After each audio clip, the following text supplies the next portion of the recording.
Hello and welcome to What's in Store, our regular monthly roundup of highlights of my travels up and down the country, brought to you this time from our Huntingdon store, where there's all sorts of goodies waiting for the weekend, and no Christmas music at the moment. No, we'll make the most of that. So this month has ended up being accidentally a bit of a shoaling cyprinid special. So if you enjoy your rasboras and barbs, we have a treat for you. If not, give it a few weeks and there'll be a whole new cast of characters along. Enjoy. It's no secret that cories are some of our favourite fish, but let's not forget that they have a few larger relatives. Hoplo catfish are like aquatic golden retrievers that bumble about and display a lot of character in a medium-sized package. Although not naturally predatory, they do reach a size where they can pose a risk to tiny tank mates that they might be able to swallow whole. Luckily, they only have fairly small mouths. Males can be distinguished by their thickened pectoral fin rays and will guard a nest made from bubbles in a similar way to some bettas and gouramis.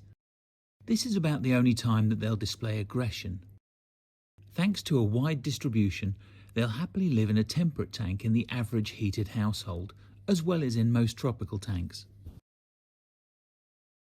The Asian equivalent of tetras, rasboras are easily overlooked but make a terrific choice for either community or biotope aquaria. The red-tailed rasbora has had a low-key presence in the hobby for decades, but seldom gets the chance to shine.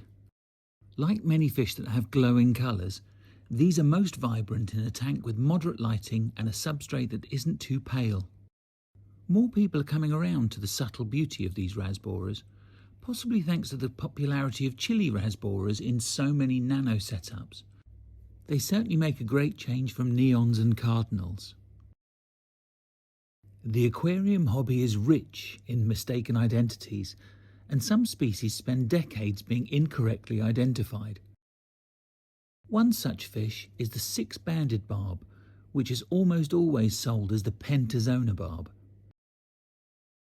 Hexazona is more colourful than the real pentazona, which is a very rarely seen subtle treasure that's not bred commercially. Hexazona are a great alternative to tiger barbs and are model community citizens, best kept like cardinal tetras in a warm, planted aquarium. In what's turned out to be something of a shoaling cyprinid special, we have a second rasbora to tempt you. The eye-spot rasbora is a familiar microfish that's long been a favourite choice for planted aquascapes.